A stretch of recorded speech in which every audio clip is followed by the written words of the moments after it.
Vitajte na kanáli Investovanie pre začiatočníkov, kde sa pozrieme na to, ako sa krok za krokom dostať k finančnej slobode.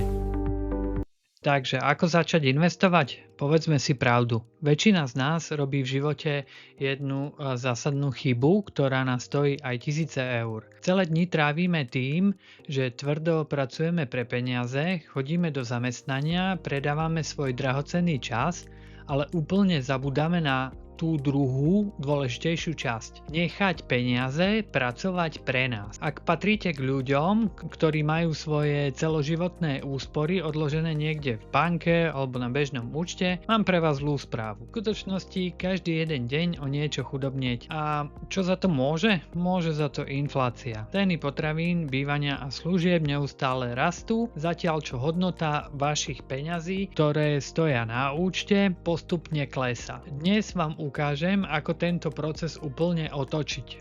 Chcem vás naučiť, že investovanie nie je žiaden hazard ani kasíno. Je to v skutočnosti ten jediný legálny a overený spôsob, ako si začať kupovať svoju slobodu a svoj čas späť. V nasledujúcich minútach vám poviem základy, ktoré potrebujete na to, aby ste ešte dnes urobili prvý krok a začali budovať svoje skutočné bohatstvo. Poďme na to. Možno si hovoríte, ale ja nemám tisícky eur na zvyš. Mám pre vás dobrú správu. Predstavte si, že máte nejaké voľné peniaze a vôbec to nemusí byť veľa. Stačí vám, dajme tomu 20, 50 alebo 100 eur mesačne, ktoré vám po výplate ostanú. V tento moment máte vždy dve možnosti. Buď tie peniaze miniete na veci, ktoré možno potrebujete, možno nie, a o pár dní už nebudete vedieť, kam sa podeli, alebo ich investujete a použijete ako semienko na niečo, čo vám v budúcnosti prinesie oveľa viac. Investovanie je úžasný nástroj, ale má jednu dôležitú podmienku, ktorú nesmiete obísť. Nikdy nezačínajte investovať, ak nemáte vytvorenú finančnú rezervu. Pravidlo je jasné. Majte bokom odložených minimálne 3 až 6 mesiacov vašich nevyhnutných nákladov, možno aj 1 rok nákladov. Je to taký váš záchranný padák. A až keď viete, že ste v bezpečí, ak by sa čokoľvek stalo, vtedy prichádza ten správny čas nechať vaše zvyšné peniaze naplno zarábať. Keď už máte vytvorenú rezervu a rozhodnete sa začať, prvá stratégia, s ktorou sa stretnete, je jednorázová investícia. O čo vlastne ide? Predstavte si, že sa vám podarilo nahromadiť väčšiu sumu peňazí naraz. Možno ste dostali v práci štedré ročné bonusy, predali ste auto, alebo ste získali nejaké dedičstvo. Namiesto toho, aby ste tieto peniaze nechali ležať na účte, vložite ich do trhu celé naraz, jednorazovo. Pri tejto stratégii si zapamätajte moje zlaté pravidlo. Nikdy, ale naozaj nikdy neinvestujeme peniaze, ktoré sú pre vás životne dôležité. Peniaze na nájom, stravu alebo školu pre vaše deti do trhu vôbec nepatria. Investujte len tú časť úspor, o ktorej s istotou viete, že ju najbližšie roky, ideálne nejakých 5 až 10 rokov možno nebudete potrebovať. Prečo ste to robili práve takto? Najväčšia výhoda jednorázovej investície je v tom, že vaše peniaze naplno pracujú už od prvého dňa. Čím skôr je celý váš kapitál na trhu, tým dlhšie môžete využiť silu zloženého úročenia, o ktorom si povieme neskôr. Jednoducho povedané, dávajte svojim peniazom najviac času na to, aby sa trošku rozmnožili. Ak nemáte k dispozícii tisíce eur naraz, nezúfajte.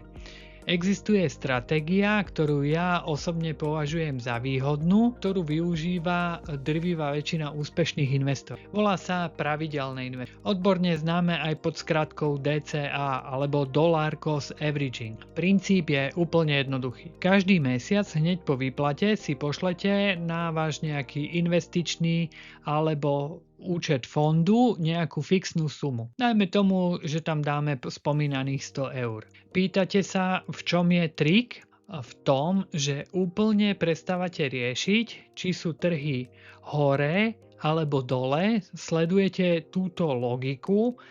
Keď sú ceny na trhu vysoké, za svojich 100 eur si kúpite o niečo menej podielov, ktoré budú ale časom rásť. Ale keď trhy klesnú a všetci ostatní panikária, vy za tých istých 100 eur kúpite oveľa viac podielov.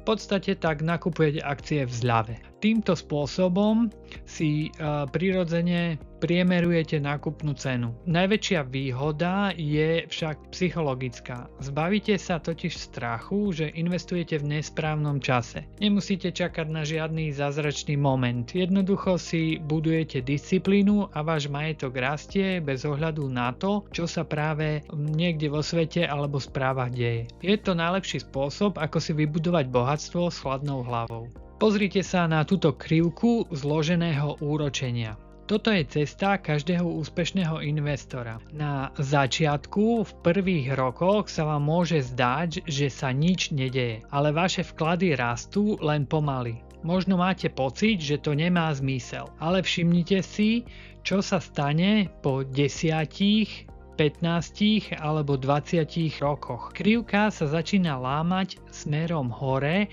a náš majetok začína rásť takmer vertikálne.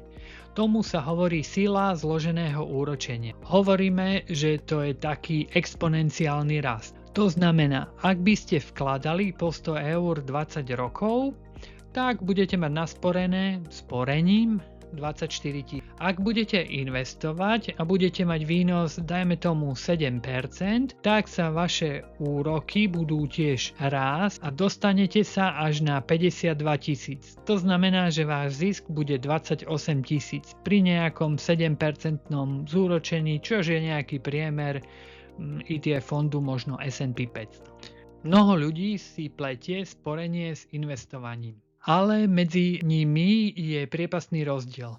Poďme sa pozrieť na sporenie. V podstate ide o klasické odkladanie peňazí na bežný účet alebo sporiaci účet bank. Hlavnou výhodou je likvidita. To znamená, že ak sa vám zajtra pokazí práčka, auto, tie peniaze máte k dispozícii okamžite. Je to taký bezpečný prístav. Má to však jeden háčik. A tým je váš výnos. Ten sa v bankách dlhodobo pohybuje len niekde medzi 1 až 3%. Tu narážame na problém menom inflácia. Inflácia je totiž dlhodobo takmer vždy rýchlejšia než váš úrok v banke, ktorý dostanete. Takže hoci na účte vidíte stále rovnaké číslo, v realite si za tieto peniaze kúpite každý rok o niečo menej. Vaše úspory postupne strácajú svoju kúpnu silu. Aký je teda verdikt? Sporenie je ideálne na vytvorenie pohotovostnej rezervy, teda tých 3 až 6 mesiacov výdavkov, o ktorých sme hovorili. Je to váš povinný záchranný vankuš. Ale ak chcete skutočne budovať bohatstvo a nechať peniaze rásť, bankový účet na to jednoducho stačiť nebude. A teraz sa dostávame k tomu, prečo sme dnes všetci tu, k investovaniu. Ak by som mal investovanie opísať jedným slovom, bolo by to asi maratón. Nie je to šprint za rýchlym zbohatnutím, je to taká vytrvalá cesta k vašej finančnej slobode. A čo to znamená v praxi? Investovanie je proces, pri ktorom vkladáte svoje peniaze do aktív, najčastejšie do akcií alebo ETF fondov, ktoré majú jednu úžasnú vlastnosť. Časom rastú na hodnote. Ak sa pýtate na čísla, pri akciových ETF fondoch sa hovorí o priemernom ročnom výnose niekde medzi 8 až 12%. Áno, občas môžete vidieť aj 17 alebo viac percent, niekedy aj stovky percent, ale to je už veľmi optimistické. A netreba na nich stavať celý váš plán. Tými 10% však dokážete v horizonte 10, 15 alebo 20 rokov urobiť s vašim majetkom doslova zázraky. Dôležité je pochopiť jednu vec. Investovanie nie je o šťastí, je to o tom, či si dnes dobre tipnete, je to o procese a o vašej trpezlivosti. Čím budete trpezlivejší, tým viacej zarobíte. Je to jediný overený spôsob, ako dlhodobo poraziť infláciu a legálne nechať vaše peniaze pracovať tak tvrdo, ako doteraz pracujete tvrdo. Na záver tu máme kategóriu, ktorú si mnohí pletú s investovaním, ale v skutočnosti je to úplne iný šport. Vítajte vo svete tradingu alebo špekulácie. Ak je investovanie maratón, trading je taká adrenalínová jazda na horskej dráhe. Znamená to neustále sledovanie grafov, blikajúcich čísel a nákup či predaj akcií v priebehu pár hodín, alebo aj dní. Áno, potenciálny výnos môže byť v teórii zavratne vysoký, ale realita je oveľa tvrdšia. Pravda, ktorú vám v reklamách nepovedia, je tá, že viac ako 80% bežných ľudí pri tradingu o svoje peniaze príde. Trading totiž nie je pasívny príjem. Je to práca na plný úväzok, ktorá si vyžaduje obrovské vedomosti, roky praxe a neustály čas, hlavne nervy z ocele. Pre väčšinu ľudí hranice medzi tradingom a hazardom v kasíne prakticky neexistuje. Pre 99% ľudí je preto oveľa lepšie a bezpečnejšie pasívne investovať do indexov, než sa snažiť aktívne prekabatiť trh. Investovanie vám má priniesť slobodu a nie ju vám brať neustálým pozeraním do počítača na grafy. Tak čo si vyberiete? Sporenie, investovanie alebo trading? To už nechám na vás. Priatelia, takže dôležité je pochopiť jedno. Peniaze sú úžasný slúha, ale hrozný pán. Dnes sme sa naučili, že peniaze by nemali ležať na účte, kde ich pomaly požiera inflácia, ale peniaze by mali pre vás pracovať. Sami ste videli tieto rozdiely v číslach. Či už začnete s pravidelným investovaním od 50 eur alebo vložíte väčšiu sumu naraz, dôležité je začať. Čas v investovaní je váš najvzácnejší asset. Nečakajte na ideálny moment, kým budete zarábať viac. Ten najlepší čas na prvý krok je práve. A nezabudnite, že investovanie prináša aj riziko. Tento obsah je vzdelávací a nie je to finančné poradenstvo. Všetky rozhodnutia robíte na vlastnú zodpovednosť. Investujte s rozumom. Ak sa vám toto video páčilo, dajte like a odber a vidíme sa pri ďalšom investičnom videu.